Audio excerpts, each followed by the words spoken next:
viaja agora no lance total, alvo da fúria da torcida. Ganso só consegue deixar o CT do Santos escoltado por seguranças. Depois de falhar na defesa do Fluminense, Wagner promete não abaixar a cabeça.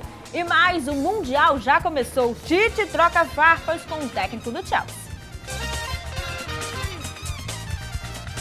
Agora é guerra declarada. Parte da torcida do Santos atacou o camisa 10, Paulo Henrique Ganso, após a derrota para o Bahia por 3-1 na Vila Belmiro. Alguns torcedores atiraram moedas em cima do jogador e o chamaram de mercenário na saída do campo. Assustado, Ganso ainda tentou dizer que tem o menor salário do elenco.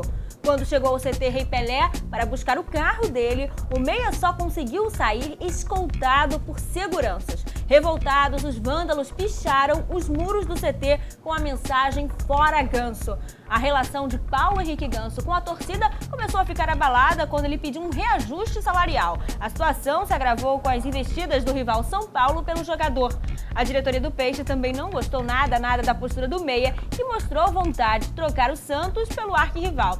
Sem clima com o clube e com a torcida, qual será o futuro de Ganso? Eu acredito que o Ganso deva sair do Santos, até porque ele tem outra proposta, é vantajosa para ele. E o único que está ainda querendo que ele continue por algum motivo é o Santos, porque quer receber o valor integral. Acho que o Ganso deveria ir para um clube que não seja o São Paulo, porque seria muito pior para ele ir para um rival e também muito ruim para ele continuar no Santos, já que a situação dele está insustentável no clube. O destino do Ganso deve ser o Santos, mais longe da DIS. O Santos é um clube que não mede esforços para fazer o Ganso feliz e tem tentado fazer com que ele fique. Difícil falar um destino para o Ganso, acho que ele tinha que procurar um lugar que ele fosse feliz e que ele pudesse voltar a jogar bola, que ele não faz isso há um bom tempo, eu diria há mais de ano já. Vai depender do jogador.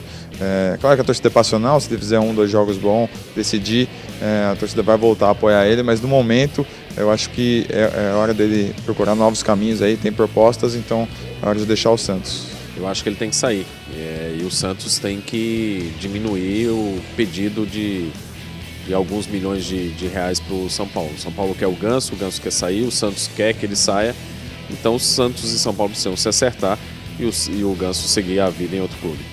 Mas o melhor é o Ganso se afastar de quem investe na carreira dele, que é o Grupo Sonda, e que tem tentado vender ele para a Europa. Então é mais fácil o Santos se reunir, o conselho gestor acertar uma diminuição dessa multa rescisória para o Santos conseguir ficar livre do Ganso, o Ganso ficar livre de todos os problemas com a torcida e recomeçar a vida no São Paulo para tentar voltar à seleção brasileira. O Vasco desembarcou no Rio nesta quinta-feira após perder mais uma partida no Brasileirão. A derrota para o Grêmio foi a terceira consecutiva em uma sequência de 5 partidas sem vencer.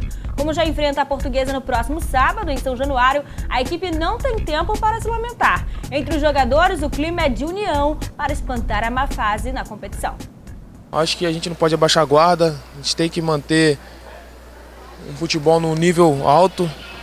Podemos começar a desconfiar do companheiro, desconfiar do grupo, da comissão em geral. Eu acho que temos um jogo agora para tentar se reerguer no campeonato.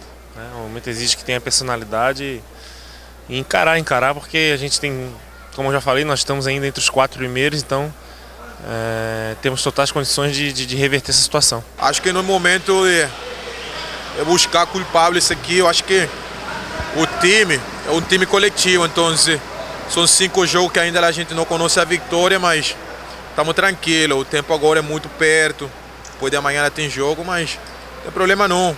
Eu sempre falei que futebol é de homem, eu acho que o homem tem que colocar a cara e vamos para frente.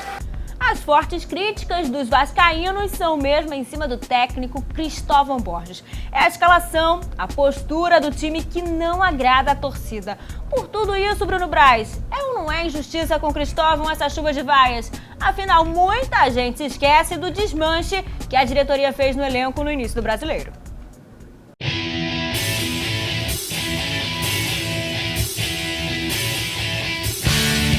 É lógico que não é justo colocar toda a culpa desse momento que o Vasco atravessa no Cristóvão. Mas ele, no que compete a ele, a parcela de culpa que compete a ele, na minha opinião, talvez seja algumas escalações que ele tenha feito tem sido equivocado em algumas escalações, insistindo com o William Barbie no ataque, que não vem atuando bem, nos laterais que são muito jovens e não estão segurando essa pressão.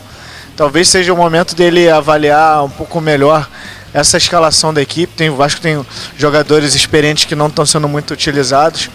Nesse sentido da escalação, o Cristóvão tem um pouco essa parcela de culpa, mas eu acho que tem muita coisa por trás. Esse é só a ponta do iceberg. O Vasco perdeu muitos jogadores importantes e não repôs a altura, e os resultados agora estão vindo, né? No caso, esses cinco jogos sem vencer, e cabe agora o Cristóvão ter paciência para trabalhar, tentar, acho, se reerguer aí. Já a situação de buscar a liderança já ficou um pouco complicada. O Atlético Mineiro está muito distante já do Vasco, e o Vasco tem que lutar para tentar se manter no G4.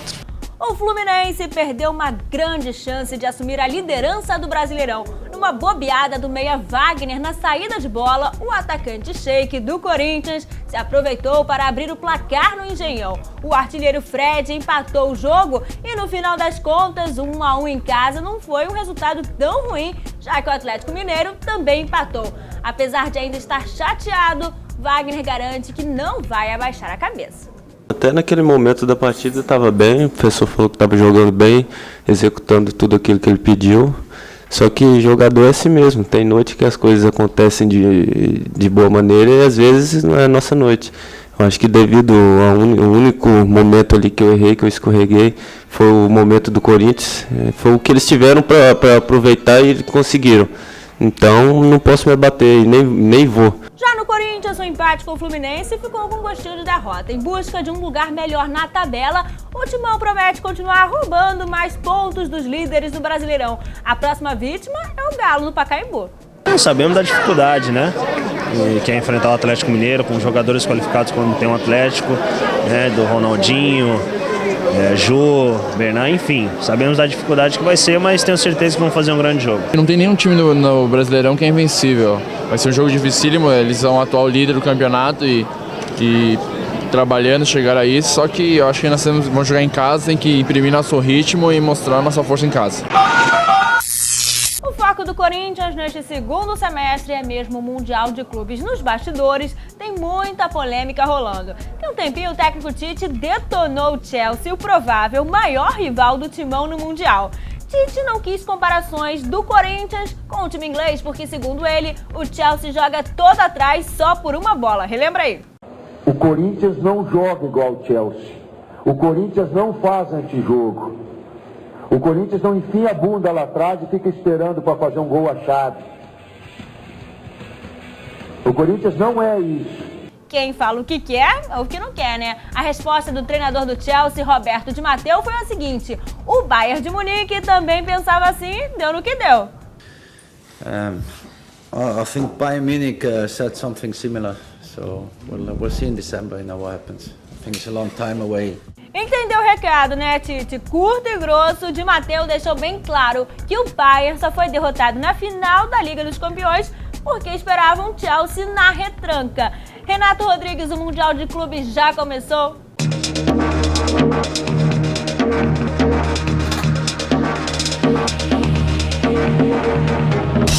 Fala, galera da TV Lance. Corinthians e Chelsea já começou a trocar umas farpinhas, né? Não chega a ser uma briga. No sorteio da Liga dos Campeões, o Roberto Di Matteo, que é o técnico do Chelsea, comentou um pouco sobre o Corinthians. Ele adotou o mesmo discurso do Tite, que não quer falar do Mundial agora, né? Quer focar nos campeonatos que ele tem pela frente, mas ele chegou a falar do fato do Chelsea ser muito retranqueiro. Ele disse que, além do Tite ter falado isso, na disputa da Champions League, que o Chelsea acabou campeão, todo mundo falou isso, e mesmo assim o Chelsea chegou, conseguiu seu objetivo e foi campeão pela primeira vez.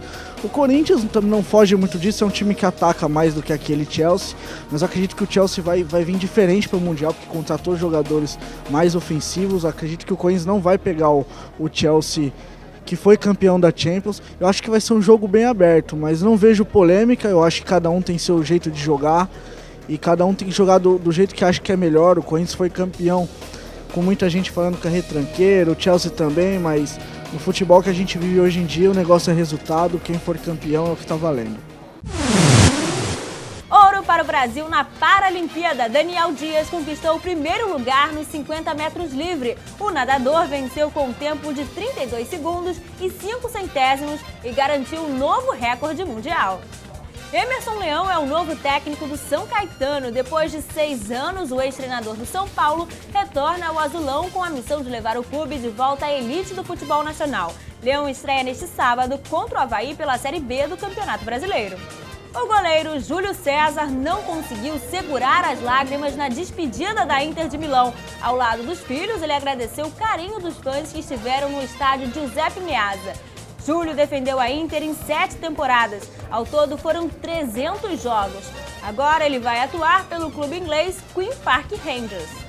A UEFA sorteou nesta quinta-feira os grupos da primeira fase da Liga dos Campeões em Mônaco. A expectativa por um grupo da morte se concretizou e os campeões nacionais Manchester City, Real Madrid, Ajax e Borussia Dortmund ficaram na mesma chave, o grupo D. Iniesta bateu os favoritos Messi e Cristiano Ronaldo e levou o prêmio de melhor da Europa. O meio de campo ganhou a Copa do Rei e o Mundial de Clubes com o Barcelona e foi um dos destaques da Espanha, campeã da Eurocopa.